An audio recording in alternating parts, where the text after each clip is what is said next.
Good morning friends, welcome back to my YouTube channel comprehensive study. आज की video में हम स्कॉटिश पोइट्री को डिस्कस करेंगे।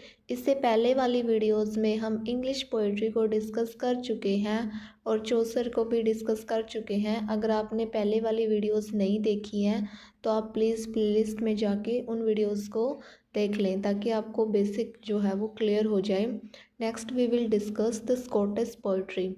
It is with pleasure that the student turns the dullness of the English poetry of the 15th century to the poetry of Scotland। कि ये बहुत अच्छा है कि जो स्टूडेंट्स हैं वो डलनेस, जो इंग्लिश पोइट्री है वो चौसर के बाद उसको डल बोला गया है क्योंकि कोई ऐसा मेजर राइटर जो है वो नहीं ग्रो कर रहा था जो कि एक तरीके से लिटरेचर को रिप्रेजेंट कर सके। तो इंग्लिश पोइट्री बिल्कुल डल थी to the poetry of Scotland. और इस अब हम स्कॉटलैंड की पोइट्री को डिस्कस करेंगे कि स्कॉटलैंड की पोइट्री जो है वो डल थी या वो ग्लोरिफिकेशन वाली थी। It would be well however first to take a bird's eye view of the Scottish literature generally. The attempts of the English king Edward first and Edward second to subdue Scotland at the end of 13 and in the beginning of the 14th century united the warring Scottish clans into a nation. कि जो English kings थे, Edward first थे और Edward second थे, उन्होंने बहुत बार try किया कि वो जो है स्कॉटलैंड को सबड्यू कर सके, स्कॉटलैंड के को अपने अंडर में कर सके।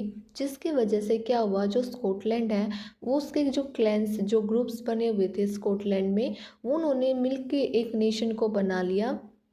The national feeling thus born led under the early Stuart kings in the 15th century to the growth of a vigorous national culture। तो इन सारे मतलब कि इंग्लिश किंग्स के अटैक से या एक तरीके से इंग्लिश किंग्स ये अटेम्प्ट कर रहे थे कि वो किसी न किसी तरीके से स्कॉटलैंड को जो है वो अपने कब्जे में कर ले। इसकी वजह से जो स्कॉटलैंड है वो एक अच्छा, एक स्ट्रॉन्ग नेशन बन गया, जिससे वहाँ की नेशनल कल्चर जो है वो उसकी ग्रोथ हुई। Broadly speaking 2 language were spoken in Scotland. और उस टाइम पे जो है स्कॉटलैंड में 2 लैंग्वेज जो है वो बोली जाती थी। Scot spoken in the Highland, Highlands में कौन सी, Scots language, and Gaelic in the western and northern Scotland. और गैलिक लैंग्वेज जो है वो वेस्टर्न और नॉर्थर्न स्कॉटलैंड में बोली जाती थी। We are not concern with the Scottish Gaelic which like the Wales और Irish Gaelic belong to the Celtic world. कि हम जो है वो स्कॉट लैंग्वेज के बारे में तो जानते हैं लेकिन हम फेमिलियर नहीं हैं गैलिक लैंग्वेज के, क्योंकि जो ये गैलिक लैंग्वेज है ये आयरिश और वेल्स में बोली जाती है, तो इसलिए हम इससे फेमिलियर नहीं हैं। जो एडवर्ड फर्स्ट और सेकंड जो है वो स्कॉटलैंड को सबड्यू करने की कोशिश कर रहे थे कि किसी न किसी तरीके से वो स्कॉटलैंड को इंग्लैंड के अंदर मिला ले।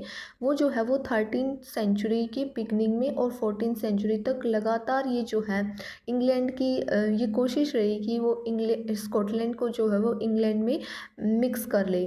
लेकिन इसकी वजह से जो स्कॉटलैंड है वो एक स्ट्रॉन्ग नेशन बन गया, क्योंकि जब भी किसी भी नेशन में उसके जब कोई बाहर की कंट्री उसके ऊपर अटैक करती है तो जो नेशन है वो अपने अंदर के कन्फ्लिक्ट को भूलकर एक यूनिटी की फॉर्म में जो है वो लड़ता है उस नेशन के अगेंस्ट। इसी तरीके से स्कॉटलैंड भी जो है वो यूनाइट हो गया, जिसकी वजह से जो स्कॉटलैंड कल्चर है वो भी, उसकी भी ग्रोथ हुई। तो जो गैलिक लैंग्वेज है, और इस टाइम पे जो है स्कॉटलैंड में 2 लैंग्वेज जो है वो मेजर थी। फर्स्ट है स्कॉट्स जो कि हाईलैंड्स में बोली जाती थी, एंड सेकंड है गैलिक जो कि वेस्टर्न और नॉर्थर्न स्कॉटलैंड में बोली जाती थी। We are not concern with the Scottish Gaelic which like the Wales और Irish Gaelic belongs to the Celtic world.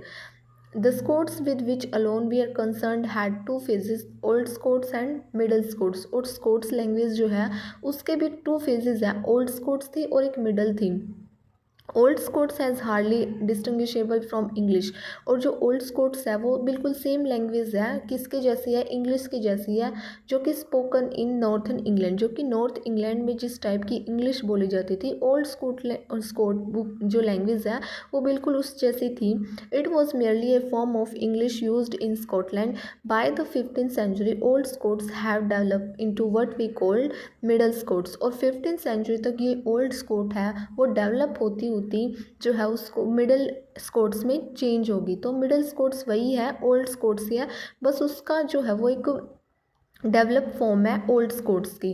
This is a short of hybrid और made up language used for literary purpose only, for it at no time corresponded to the spoken Scottish language. और जो ये middle Scot है ये सिर्फ एक hybrid language है। Hybrid language किसकी होगी, क्योंकि एक तो ये नॉर्थन इंग्लैंड में जो जिस टाइप की इंग्लिश बोली जाती थी उसकी, और जो है वो स्कॉटलैंड की। तो एक तरीके से एक मिक्सचर फॉर्म है, एक हाइब्रिड फॉर्म है, और इसको जो है सिर्फ लिटरेरी पर्पज़ के लिए यूज़ किया जाता था। इसका स्पोकन लैंग्वेज में इतना ज़्यादा यूज़ नहीं किया जाता था।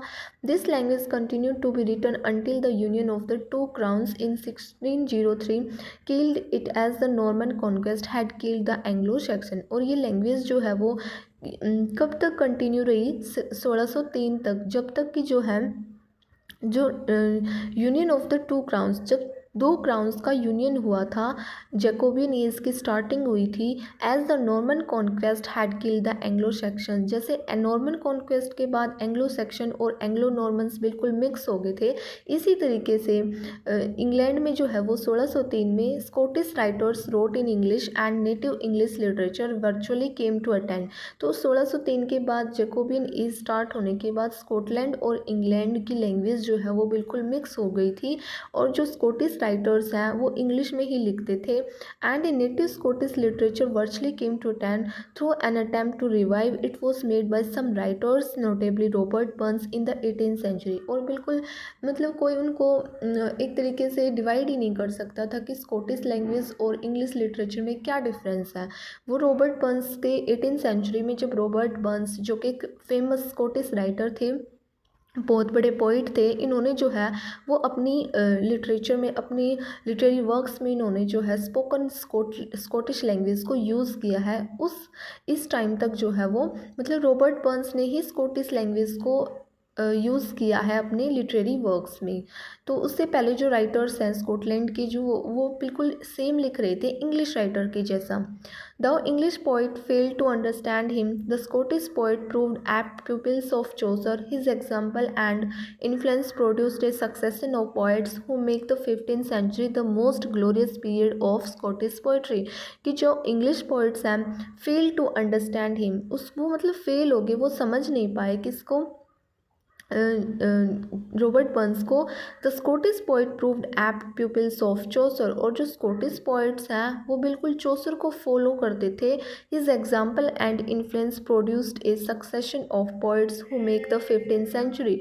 और उनके जो एग्जाम्पल्स हैं और जो मतलब कि जो भी उन्होंने अपने वर्क प्रोड्यूस किए हैं, succession of poets who make the 15th century, उन्हीं ने जो है इसी वजह से चौसर के मॉडल को फॉलो करते हुए जो स्कॉटिश पोइट्री है वो बिल्कुल ग्लोरियस हो गई in range, maturity and artistry. This truly national poetry has never after been surpassed. Scottish poetry में भी set to begin with John Barbour. और जो स्कॉटिश पोइट्री है वो मेजरली स्टार्ट कहाँ से होती है, हमारी जॉन बार्बर से, एन ओल्ड कंटम्प्रेरी ऑफ चौसर, जो कि चौसर के ही कंटम्प्रेरी थे। हिज ब्रूस, उनका फेमस वर्क कौन सा है, ब्रूस, जो कि एक स्पिरिटेड पोएम है इन ऑक्टोस्लेबिक्स, और लिखा किस फॉर्म में है, स्लेबिक फॉर्म में लिखा है। Celebrate the adventure of Robert Bruce, जो कि किसकी एडवेंचर्स को सेलिब्रेट कर रहा है, रॉबर्ट ब्रूस। उन्हीं के नाम पे जो है जॉन बार्बर ने अपने वर्क का नाम दिया है ब्रूस। तो एक पोएम है जिसमें सेलिब्रेट किया गया है एडवेंचर्स ऑफ रॉबर्ट ब्रूस के, the hero of Scottish war of independence. और जो रॉबर्ट ब्रूस हैं वो किसके हीरो हैं, स्कॉटिश वार ऑफ इंडिपेंडेंस के हीरो हैं। His lines on freedom have become famous, और उनकी जो लाइन्स हैं जो उन्होंने फ्रीडम पे लिखी हैं वो बिल्कुल फेमस हैं। Freedom is a noble thing, freedom means man to have liking. Freedom जो है वो एक नोबल थिंग है, और freedom means man to have liking. और फ्रीडम ही मतलब फ्रीडम को ही उन्होंने जो है अपने वर्क्स में दिखाया है। Freedom all solace to man gives he lives at ease that freely lies. The minstrels Henry और Blind Harry who flourished in the latter part of the 15th century was a worthy successor to Barbour. First तो Scottish poet famous थे, वो कौन से थे जो कि contemporary थे चौसर के, वो थे बार्बर। उन्होंने पोएम लिखी ब्रूस, जो कि आयरिश वॉर ऑफ इंडिपेंडेंस में एक फेमस हीरो थे रॉबर्ट ब्रूस। उनके ऊपर एक पोएम लिखी है कि कैसे उन्होंने फ्रीडम को जो है गेन करने के लिए कितने हार्डशिप्स को झेला है, और मतलब उनके क्या थॉट्स थे फ्रीडम के बारे में। इसको अपने लिटरेरी वर्क में दिखाया है ब्रूस में। किसने? बार्बर ने। उसके बाद ब्रूस बार्बर के बाद जो फेमस पोइट है वो कौन है? मिंस्ट्रल हेनरी और ब्लाइंड हैरी, जिसको हम ब्लाइंड हैरी भी बोलते हैं और मिंस्ट्रल हेनरी भी बोलते हैं, जो कि सक्सेसर थे बार्बर के। हिज वॉलेस, उसने क्या लिखा? His Wallace a long and violently patriotic poem decasyllabic couplet. और इन्होंने कौन सी पोएम लिखी है? वॉलेस, जो कि पेट्रियोटिक पोएम है और डेकासिलेबिक फॉर्म में लिखी गई है। Recounts the brave exploit of the earlier national hero. और जो स्कॉटलैंड के अर्लियर नेशनल हीरो हैं उन्हीं का ब्रेव एक्सप्लोरेशन किया है। Neither of this poem is strictly historical but Wallace is almost fabulous in its exaggeration though because of its patriotic and anti English appeal it has had enormous vogue among this court. The poems are not very musical either. In fact, their principal recommendation is their simplicity and patriotic vigor। कि ये जो poem है Wallace, वो मतलब कि बहुत ही ज़्यादा exaggerated form में पेट्रियटिज्म को दिखाया है। और पोएम्स जो है वो इतनी ज़्यादा म्यूज़िकल भी नहीं है, लेकिन अपनी सिंप्लिसिटी और पेट्रियोटिक विगर के लिए फेमस है। किसकी पोएम है ये? हेनरी, मिंस्ट्रल हेनरी की, जिनको हम ब्लाइंड हैरी के नाम से भी जानते हैं। इनकी पोएम है फेमस वॉलेस, जो कि पेट्रियटिज्म की थीम पे लिखी हुई है।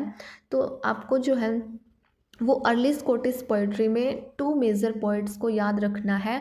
फर्स्ट है हमारे जॉन बार्बर। जॉन बार्बर ने क्या लिखा है? अपनी फेमस पोएम लिखी है ब्रूस, जो कि ब्रूस के ऊपर, जो कि एक आयरिश वॉर ऑफ इंडिपेंडेंस के एक नेशनल हीरो थे, उनके ऊपर लिखी है। एंड सेकंड जो है हमारे फेमस पोइट हैं इस टाइम के, वो है मिंस्ट्रल हेनरी और ब्लाइंड हैरी, जो कि जो है वो वॉलेस एक पेट्रियोटिक पोएम लिखते हैं। और इस पोएम में वो जो है ग्लोरीफाई करते हैं कि किस तरीके से स्कॉटलैंड जो है उसमें पेट्रियटिज्म मतलब किस तरीके से ग्रो कर रहा है।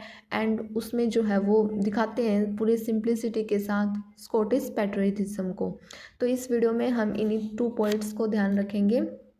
नेक्स्ट वीडियो में हम स्कॉटिश चौसरियंस को डिस्कस करेंगे, जिन्होंने जो है चौसर के मॉडल को फॉलो किया है और अपनी पोएम्स और अपने वर्क्स लिखे हैं। सो आज की वीडियो के लिए इतना ही। Thank you for watching this video, and if you like the video then please share your thoughts with me. Thank you.